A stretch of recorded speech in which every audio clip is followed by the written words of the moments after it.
Welcome to another episode of the Well Life Podcast. On this episode, we've got a little in-studio conversation with me and TJ, talking specifically about what we have kind of seen to be a big barrier for people just starting in fitness. And that may just be because it feels like it's overcomplicated. Yeah. Right?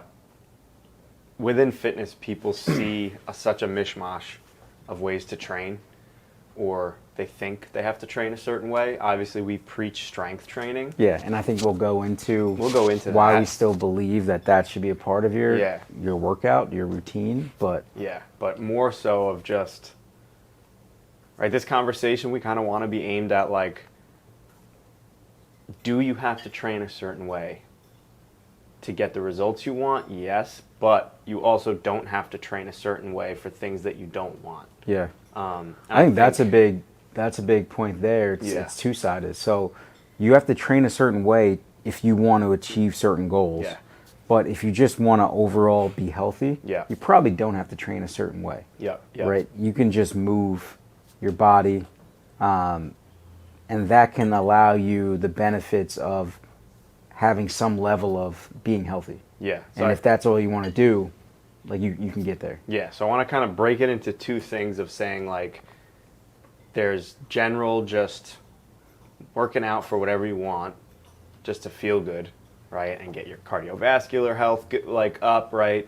Work your lung capacity, break a sweat, right? Move the fluids in your body, do something, just touch on something multiple times a week. And then there's the side of, well, what are your wants or your goals or your needs for something you're trying to do, right? So there's like two totally different branches that we got to go down. And I think that in our perspective, strength training is the core, coming from the athletic side, coming from performing, coming from having injuries, coming from wanting to obtain a certain level of performance in general for the body. There is a have to for us with strength training.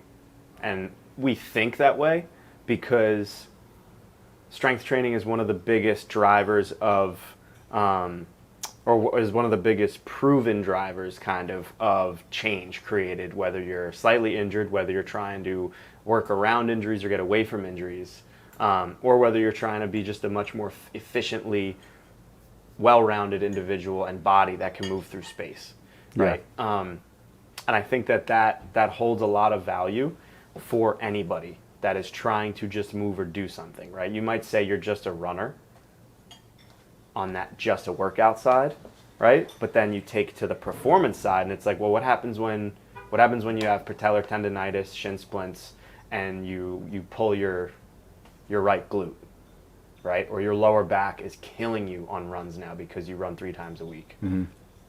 Okay, you just went from generally working out and breaking a sweat to now you have to look potentially at a whole different side of have to training now because you just kind of just did what you wanted and broke a sweat for a period of time. Yeah, I think that's the big factor there is if you're someone that's sitting at home and you want to get into fitness, you want to start moving, don't be intimidated by thinking you have to go to your closest gym and start bench pressing and deadlifting and shoulder pressing.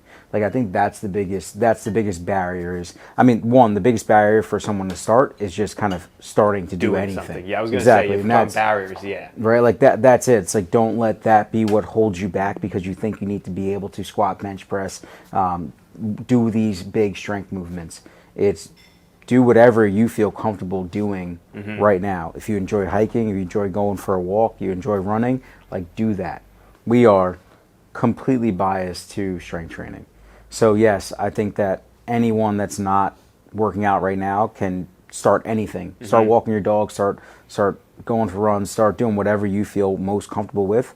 But yes, we are definitely biased towards strength training, and that, to your point, is that's where we've seen the most proven adaptations from, one, aesthetically, if that's what you want to do, biomarkers, but then also, right, for longevity.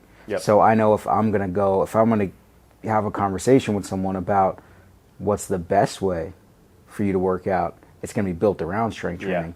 But I would say don't not work out because you think you have to strength train, right? Yeah, I see that. That's 100% correct in just from a base standpoint. Just like you had said with like the lowest barrier to entry, what's the lowest hanging fruit to get yourself moving, to get yourself to create change, to get yourself, because there is the mental aspect, right? You're going to feel good doing something. Like yesterday, you said you went for a run because you had 18 minutes because you knew you had a call or this, a session, right, whatever. But like you're covering the base. You didn't have to do it at all yesterday. You know, mentally it makes you feel good. You got a sweat going. You go to bed fulfilled a little bit more that night because you did it, right? But you're covering every single base with strength training, with your core training, right? Yeah, to that point, I was in between two of my big strength days, and I like to get some type of movement in those days, be it like something that's more dynamic, some type of mobility, or it could just be a run, but I typically like to run a little longer or something that's a little more focused. And I had a call, had a session that backed up into it, and literally just ran out the door for 18 minutes and was back, and just whatever I can cover in that amount of time before I could come back and kind of cool down for a second before a call. Yeah, and I'll count that. Like that is a workout for me because I was able to get my heart rate up, sweat, and that I got that feeling of accomplishment, and that's kind of all I needed for that day. So no, that wasn't going to make me stronger and make me hit the goals that I probably have, but it did, from a mental standpoint, accomplish what it needed to. Yeah, and if you just did that 3 days a week, especially from a nothing standpoint, you feel good. Yeah, you might go home, you feel good. You're like, yesterday I actually did run 1.5 miles. I feel great today. I could take the day off. Yeah. But then you might say, oh, you know what? I want more. I'm kind of complacent after 6 months. Add another day. Try something else. Right? It's all just dependent on what it is. I imagine you've seen this too. Is like when you have a client that's going from zero, first day one. You're not going to put a bunch of weight on them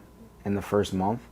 Weight meaning strength training wise, right? I mean, They're not going to start if everyone can squat 315. Like if you can't, get the hell out of here. But right, they may not be moving much weight. They're just going to start moving, and you'll even see them start to lose weight or something. They get stronger just even over that 4-week period because they're going from zero to something.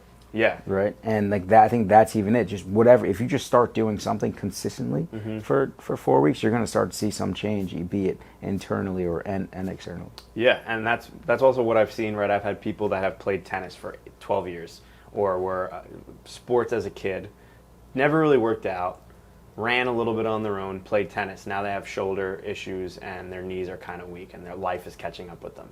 And then they come to me to train. It's like, okay, let's form a basis, let's take it back. That's why I say the things that I say, right? And we do with the strength training basis, and it brings you back to that standpoint of being therapeutic, being life-giving, being anything that is going to push you a little bit further in achieving your goals. But at that same sense, right, I was going to say before, it's cyclical. Right? In the year, you can look at what you do as cyclical almost, where if you know that you're an athlete for a certain part of the year, I know that I'm playing baseball this summer. I know throwing 100 pitches is something that baseball is going to put on me. My body needs to do that. Otherwise, if I don't prep or do anything that has to do with rotational movement for the months leading up, my back is going to be barking at me. I'm going to be mentally in a worse place. Even though it's fun to throw on a Sunday, I know that I'm going to be in pain for 3 days after. I know that my lifting is not going to feel as great because I didn't prep my body for that violent rotation. Same thing with golfers. Right? I see this with golfers, guys at country clubs going out 3, 4, 5, 6 days a week. Sometimes because they have to tend to clients, they have to this, that. They're getting forearm problems, they're getting hip issues, low back is crushing them, right? And then their back starts to hurt again because things that they did or the consistency that they, or the lack thereof consistency, right, that they weren't putting in during that preseason or during the off season or even within the season, it's not allowing them to get anywhere in season, right? And they feel almost worse repetitively doing those motions that are violent after not doing anything. So that's what I mean when it's like a cyclical sense of, okay, you might run more in the summer because you're outside. You might play your sport more in the summer because you're outside. Maybe you dial down the running on the treadmill that you do during the winter 5 days a week. Yeah, because you're covering that. Yeah, you do that 2 days in the summer because now you're outside playing tennis for 3 days. So you're still training for 5 days or working out for 5 days. But did you set yourself up correctly, right? Is your body moving how it should? Is it feeling how you thought it would, right? You might be 48. You're not 22 anymore. Is tennis 5 days a week crushing too you. much. Whereas you used to play it for 7 hours a day as a little kid at a camp, and you go do this, go do that, and you're not performing the right way, right? That's what we mean when it's like cyclical.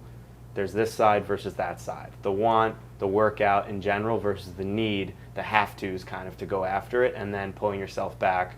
What does the body actually need to achieve what it has to do, right? And that's in our sense, for me, like thinking about the body as everyone's body needs to somewhat move the same. Everyone has the same muscles. We all have a certain amount of hamstrings. We all have quads. We all have biceps. We all have triceps. Those connect and insert in the same places just about on all of our bodies, right? Those need some type of upkeep and functionality, right?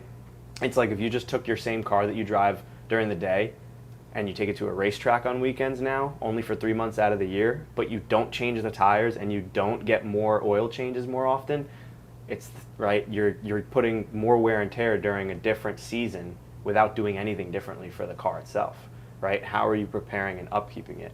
So it's kind of the game of that, right? And I think that's where my mindset is, in an extreme sense.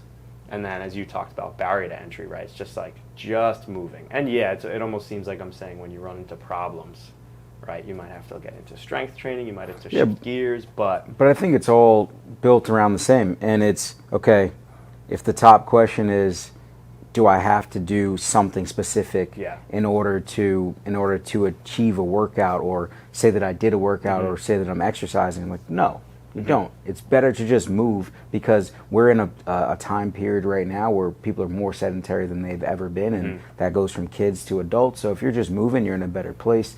You're burning calories, or your body's going to be happier about that. But I think to the point that you're talking about there is, no matter what, there probably is, and there should be, a goal aligned with what you're trying to do. So be it, do you play a lot of tennis? Are you getting involved in these sports in the summer? Or do you just want to be a healthy 85-year-old?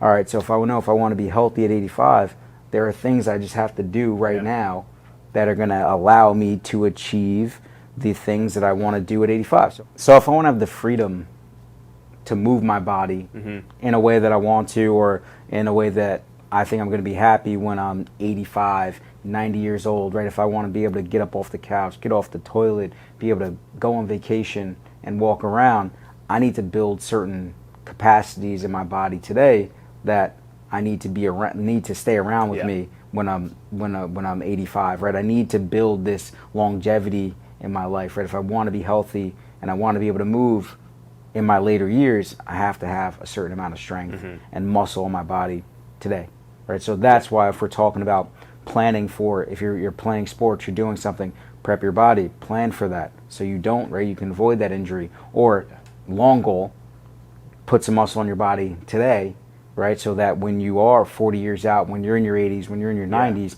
you have the ability to move your body in a confident manner, and be able to do the things that you want to do. Yeah, and is what you are doing now attainable for the long term, right? Like, is playing tennis 3 days a week attainable if you're 90?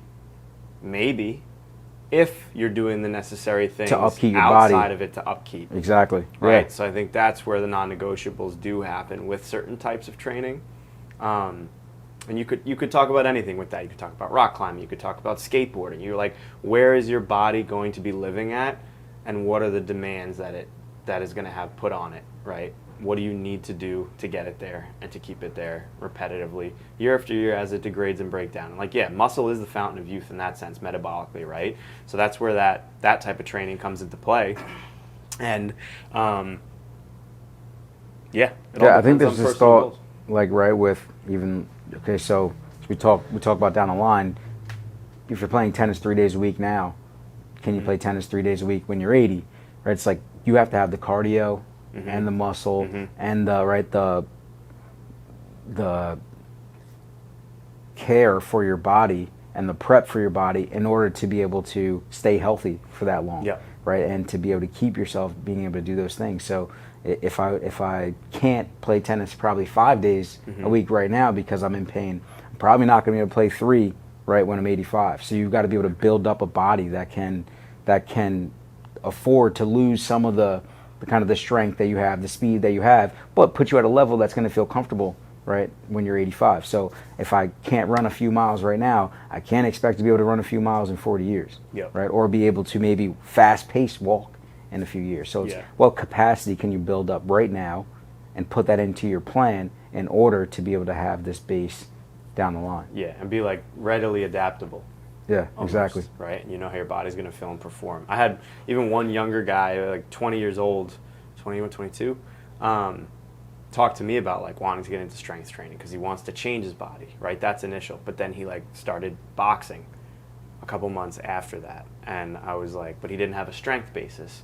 But I used to train him as an athlete years ago a little bit at a place I was at. But getting into it, I had a phone conversation with him one day because he just wanted to pick my brain. He's like, "Oh, what should I do with boxing?" I was like, "Listen, I wouldn't train Yeah, what are your goals? all together. Yeah. If you love boxing and think it's fun, do that. Do that 3 days a week, right? On the other days, maybe go into the gym for a half hour and get a little bit of strength maintenance work in and just feel it and just do it to upkeep, right? If you really want to do boxing 5 days a week, do it 5 days a week. But know that if your body starts breaking down, you got to pull back, change it, and be variable. You know, I think that's the ultimate moral is having versatility within your body, right? And also to someone who might not want to work out at all or do anything, which I've come across a few of those people. Yeah. I think that perspective changes when you might run into a problem at some point, right? And maybe it's ignorance with education, not really being in the health and wellness world and consuming stuff that way and reading up on stuff that way and knowing what's current and going on and what has happened with the generation prior to us and what could happen going forward with you in your life, right? But I think to that individual, it's like, look at what you have. And I think what's the quote? There was a quote, I think, like by Socrates back in ancient Greece talking about it's a shame for a man, what is it? It's like a shame for a man to not see the beauty and the strength that his body is capable of in his youth or something like that. There's some quote like that, right? You can look it up for yourself. It'll definitely come up on Google, but that's so true, right? What are you using your body for while it's capable? And how much longer is it going to be capable, right? And what do you have to do to keep it capable? I think that's one of the hardest things that as a fitness professional we have to understand and deal with is that some people just aren't willing yet to make a change. And to your point, something might have to happen in their life to force them to make that change. I think that having that conversation, if you can get that ear of that person, if they're willing to have that conversation, it is the best way to kind of approach them is to have them think about themselves in 30 years, in 60 years. Mm-hmm. What do you want to do? What are they missing? Yeah. What are you going to be missing in 30, 60 years? Mm-hmm. What availabilities, what freedom, what things do you want to accomplish? Yep. Or what things do you want to be able to do? Yeah. When you're 50, when you're 80? Because if you can say today that, hey, everything I'm doing right now is setting me up to not be able to move when I'm 60 and 80, okay, if that's your plan, go for it. But I can kind of be on the other side of that and say, hey, if you want to be healthy to see kids, grandkids, be able to move, pick them up, jump around, be able to travel, you probably should do something for yourself today. Yeah, and that's real. That's hard-hitting emotional. And that's like one side of it. The other side is almost like it's so much easier to sit on the couch and feel good and lay there if that's what you're used to, right? But get up, and I think part of that conversation is give yourself the chance to feel good in the moment and give yourself to feel the chance of what it feels like to operate optimally, right? To feel that release consistently. Yeah. Not just one workout where you wake up the next day, your body's beat to shit, and you're like, I don't ever want to work out with that friend again, right? Give yourself at least 3 weeks, 4 weeks, and see what happens. See if it feels good. I guarantee you'll find yourself being in a totally different mental spot and embracing more suck than you ever thought you would. Yeah, and I think that also brings it back to the top of saying that first bout of exercising, that those first things that you do don't have to be the hardest things that you want that you think you're going to have to do for fitness, right? So it doesn't have to be the heavy pressing or sprinting or running, right? It can just be something light, and just try to be consistent with that. What can you do consistently is going to be the most important thing to get started. Yep. If that is 10 push-ups, if that's some body weight squats, if that's going on a hike, stretching, whatever it is that you can just start to do consistently is going to be the best thing, and that will be your workout for that day. Just try to find something consistent and then progress it. Yep. 100%. No, I agree with that, and I think that's a great way to wrap up the conversation with getting yourself to do something. And if you are doing something, let's be intentional about what we're doing, why we're doing it, how we're doing it, right? And what we may need to do to be able to do that better. Yeah, exactly. So that's it. If you guys have anything that you have questions about, anything that you do that you want to leave in the comments that's helped you either get into training or manage something that you do, like playing a sport and stay healthy on the side, leave that in the comments. We'd love to hear and interact with you guys. But yeah, appreciate you for listening. Thank you for listening.